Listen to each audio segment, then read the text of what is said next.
If you're working with customers day in, day out, and you're still struggling to really know how to communicate and to engage and to excite them in a digital setting, then that's what I'm going to talk about today, how to communicate with customers in the digital world.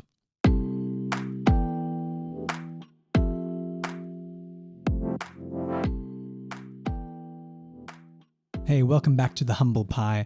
It's been a little while, and I'm really happy to be here again, speaking to you. A little bit of a change up in format from how we used to do it, but I feel compelled to want to share some things that I've been thinking about doing in my business and professional life, some of the practices that I've been putting into practice, and hopefully some lessons and some reading really that I've been looking at that I'd love to share with you and to just really talk about really to understand about how we're navigating this crazy world that we live in and the kinds of businesses that we build and the kinds of people that we are. So today I wanted to focus specifically on how we communicate or how to communicate with customers in a digital world. Now, a few qualifications on that.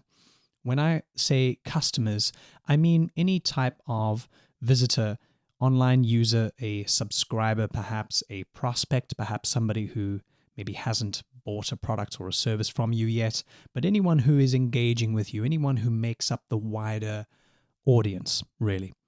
And so there are a couple things to really think about and to take note of when it comes to looking at how audiences behave and how they make decisions and how they educate themselves in the digital world versus maybe how they might have done. And as a result, how we as people who are either running businesses or as part of customer success teams, perhaps you're in sales or in marketing, or perhaps you're managing an account of a few different types of customers, and you're trying to really make sense of what this new world has to offer and what strategies you're able to bring in from that traditional customer engagement role, and certain things that you're going to have to just drop and relearn from scratch. Because when we talk about the digital world, it really is a different beast, right? And I mean digital world as in everything that happens online without it needing to be an in-person, a physical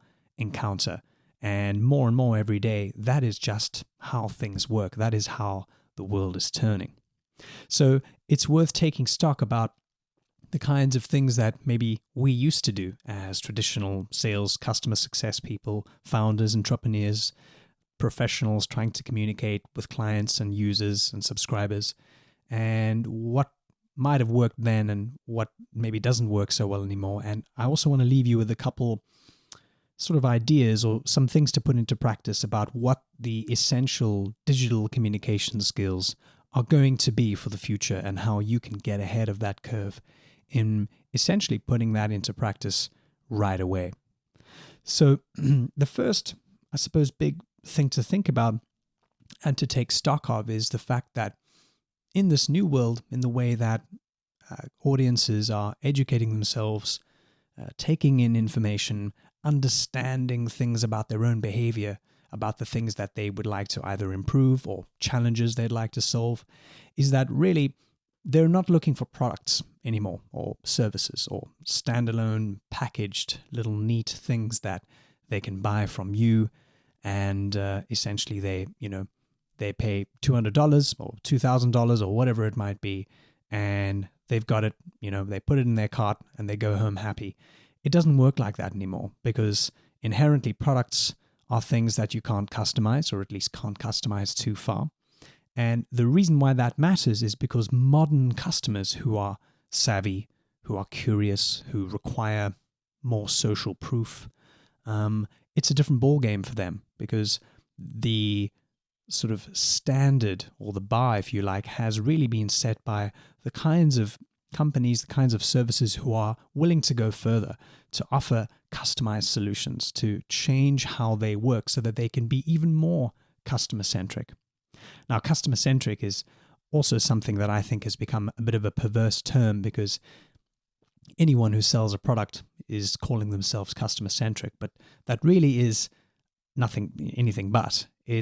That is a product-centric approach. right? It's not about the customer. It's about the product at the center of the universe, and then the customer comes to it. The big change in thinking here that we're trying to really unravel is the fact that the customer is at the center of the universe and the products need to be customized to them. It's a simple sort of, premise really, but it's something that I think has really not sunken in, especially with a lot of traditional business leaders, a lot of how many sales teams and marketing teams, customer success teams, product teams are envisioning their role in the customer's world and what that journey looks like. So the real big shift in mindset there is that a product is not a solution, and a customer, at least a digital customer, a new age customer, if you like, is really looking for a solution, something that helps them move their own goals or move their own agenda forward rather than simply depositing money into your bank account. So what does this mean for you, right? As a communicator, as somebody who now has to make sense of this world and still, for example, might have targets to deliver on, you might have certain things that you're needing to do, you want to still grow your business and make an impact and make a success of it. Your primary role now needs to shift away from simply being somebody who designs a product and hopefully flogs it to a willing audience. You now have to use a different set of skills to build an audience around a particular solution. And the way you do that is you move from selling that product to facilitating the sale of a solution through communicating what it is and what it does. So really what you're doing, instead of pitching or selling or trying to flog a product or a service, is you are having a conversation. That's really what it is. Think about that. Yeah, you're having a conversation. And when you have a conversation, it's an entirely different experience, especially for the person who is, on the other side of that, being conversed with. It's a different experience because now there are questions being asked. There's a sense of affinity and relationship building that's required in order to do that. And so the objective of a conversation is not to sell a product. It's to understand the audience or the customer or that particular person, sometimes even at that person level, in many more dimensions, in a better way, so that whatever you also may have to sell them ultimately fits what they need. It fits the description. It also works well to determine whether that person is not a fit, right? And so that's why there's a sense of trust. There's a sense of credibility that needs to be built up, and that really only takes place in a conversation. Now, obviously, there are certain sort of exceptions to this, and so it's not a one-size-fits-all kind of thing, but really what I'm trying to bring out here is the idea that the mindset shift from it being a one-way kind of energy flow from product to customer, shipping units. There's a two-way street. There's a two-way energy flow that needs to happen between you and your customer. And for all intents and purposes, we're calling that a conversation because ultimately there is an exchange of some sort. That's what interaction means. You are interacting back and forth between, one person and the next. And that requires a different level or a different set of communication skills in order to properly facilitate that, so that you can come off as credible. You can essentially build or earn trust. You are also in a position where you're able to offer a solution once that conversation has taken place or later in that conversation, so that it doesn't feel inauthentic or forced or contrived, or something that ultimately goes back to the habits of the old ways, which is essentially what we're really trying to escape from. So if you think about it like this, there's really an equation that I think sums this up beautifully, and I'd encourage you to write this down. Is trust equals credibility plus communication. So I'll say that again. The trust that you need, the bond, the essential bond that's required between you and your customer, is something that comes from credibility and communication put together. Now, the credibility can come from various different sources, and sometimes it comes from non-verbal sources, who you are, what you might have on your LinkedIn page or your website, what it says about you, your qualifications, your experience. It also comes from certain other inferences that somebody can pick up. For example, your body language, or the way your facial expressions move when you speak. Those sorts of things build up a kind of a psychological picture in the other person's mind when they're essentially assessing the level of trust that they should give to you.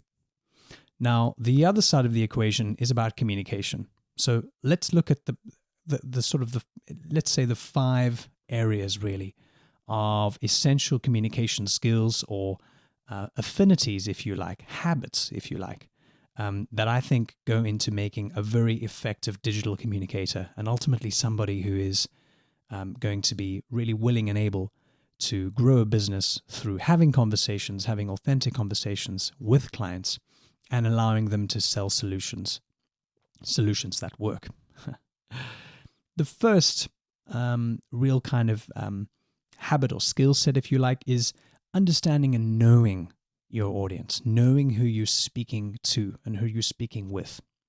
Now, this can be broken down into a couple kind of different areas, really, where it involves an element of researching. Perhaps that includes interviewing and crowdsourcing insights from others who are either like your audience and like the particular profile of who would normally consume your product or consume your solution. But really, it's about understanding their context through their own eyes. And there's a subtle difference here, which I think needs to really be understood, because if you are building up a picture of somebody who is your ideal audience, your addressable audience, it's essential for you to know the answers, or at least to know the questions to ask, that are really going to give you a good understanding of who they are, what the challenges are, what are the things that they need to make happen on their side in order for them to reach their goals. So it's really a strong empathetic exercise, this piece of knowing your audience well, because it builds that picture up not from your perspective, but from their perspective. And that's essential, because that gives you a real clue into the kind of mindset they're in when you approach them, when you have that conversation, and ultimately when you build that sense of trust and credibility with them. So knowing who they are, doing your research, asking questions, understanding their challenges in detail, and not just, to kind of get from A to B, not just to essentially, do the tango with them, and then at the end, hopefully they'll whip out the checkbook. It's not about doing it for the sake of doing it, but it's really about developing an understanding of who they are because you want to, because you have a solution that, if it fits, is going to transform something for the better in their lives. And the only way you know that is going to hit the mark is if you know who they are. So it's, once again, pretty simple, but it's amazing how often people don't end up doing this, and don't end up putting in the time or bothering to put in some of the effort in really understanding some of the basics of who they are, who is the audience, and even at the individual level, who am I speaking to, who am I speaking with. The second area is kind of related it's totally related, because it now allows you to go out and employ those tools of learning how to know who your audience is, essentially. And that is all to do with listening and asking questions. Now, this really is a skill, and so often I find an undeveloped and completely underused skill, because without asking questions and without listening to the responses, you really don't allow yourself to get over a couple of fundamental problems, which are not knowing who they are without asking questions. Instead of, asking questions, you just jump into a pitch, or you might jump into, straight into, listing the benefits or the features of a product. Without asking questions, you don't have a chance to diagnose and understand the context from which they come. And you don't get to uncover whether or not they have a need, and whether or not certain hypotheses from your side are actually true. And so asking questions is really a skill because it allows you the kind of the real test to be made, to be put forward, so that they also have a sense of, well, this person's asking the right questions. They're bothering to listen to my responses. And that listening aspect is almost more important than the asking questions and more important than the information that they give you, because it is in that unspoken sort of energy exchange, if you like, that is nonverbal, that becomes the building blocks for forming trust. That is why so many therapists, and the whole, essentially not just so many therapists, it's really the whole practice of psychology, really, and therapy is not so much about the back and forth exchange of communication, what happened to you when you were young, what happened at this stage, and so on and so forth. But really, it's about the unspoken sort of subterranean level of trust that becomes solidified between those two people because they're just talking and listening. There's something very magical and very special that happens, and it's the same in an audience building environment as well. So the kinds of questions that you can be asking to uncover these things really can be wide-ranging, but I tend to look at 3 types of main questions to help to build a conversation in the right direction, to allow trust to permeate and to also solidify between you and your audience. And I'll go into it very quickly. There are these 3 questions. Start off with a landscape question, which allows you to, just set the scene, ask them basic, open, nice, broad, wide questions to begin the journey of understanding what's going on in their context and what are things like, what's the world according to you. Then beyond that, you look at asking a thread question. So after you've gotten a basic layout or a landscape of what things are like on their side, you're going to now go and pursue a thread. You're going to take a thread from what they've said, and now you're going to learn more about it. You're going to show some interest and enthusiasm in one particular direction. It doesn't always matter what that direction is, but it's about moving the conversation in a certain way so that A, there's no dead space or dead silence, but B, you're really kind of prodding in a certain direction in order to uncover not only what the challenge is that might be behind certain things in the landscape, but also to uncover the root cause of what those challenges are and where they come from. And then thirdly, you're able to ask an implication question or a sort of a realization question. That's the word for it. And that is less about gathering information, but more about helping them realize the implication or the realization of what does all this information mean, right? You've told me about what the landscape is. You've gone into detail, into some specifics about certain challenges. Now you're going to pursue a thread and see where that goes and uncover that one a little bit more. And now I want to ask you a question about, cool, now, if these things don't get better or something doesn't get fixed along the way, and you've just told me all of this, if all of that is true, what happens in the next 3 months? What happens to the team in 12 months? How will your customers react in 6 months' time if that isn't fixed? If this is a challenge that still persists and continues to grow in the way that it is infecting things in your organization? Now, there's many different versions of how to ask that, but there's a sort of a progression of questions that you can use to drive a conversation in a certain way, to build that trust, to really glean important information, but also to understand whether or not this is somebody who is ultimately going to be interested in a solution that you have, but ultimately also going to form part of the audience that you want to be building, right? And once again, that can only happen in a conversation context. And we're talking about these digital communication skills that we need in order to do that. So knowing your audience, asking questions and listening. A third one is embracing simplicity. Now, this is a huge one for me and one that I'm a big fan of, if you like, because I'm a huge believer in the way you communicate, the way you design products, the way you envision a journey, the way you come up with a vision for your own business, how you think, how you write, how you explain yourself to people has to be as simple and brief and intelligible as possible. Now, once again, this is something that really not enough people do, which is why they've got to go out and either, explain themselves again or have to go into detail about why something might not make sense on the face of it, is because they're not able to explain it in a foolproof way that covers the bases, but also allows them to get a sense of, put it this way, you can appreciate complexity without you yourself being complicated. So I really encourage you to be simple.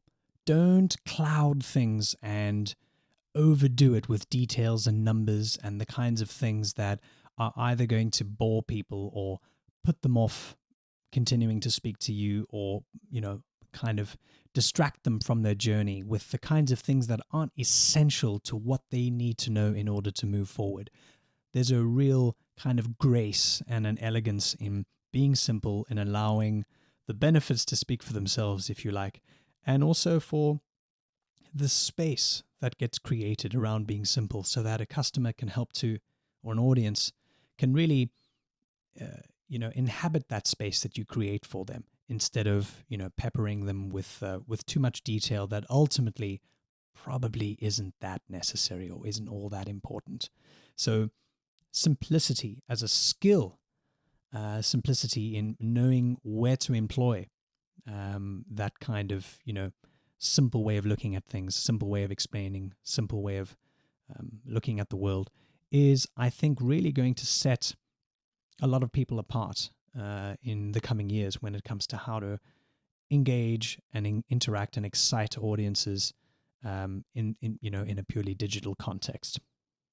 The fourth one is really to do with visibility and energy. So this is a huge thing because in, I hate that phrase, a post-COVID world, but, I suppose it does have some merit in describing, the way things are right now, where everything is virtual. We've kind of been, shuffled straight into this world where perhaps even, against our will. And we still have the need to impress and to create an impression and to have that conversation in the best possible way, but in the way that we might look or appear, sometimes even visually. In fact, often it's about how we might visually come off, is not going to carry through as well in a digital setting that you might have been able to get away with certain things, in an in-person setting.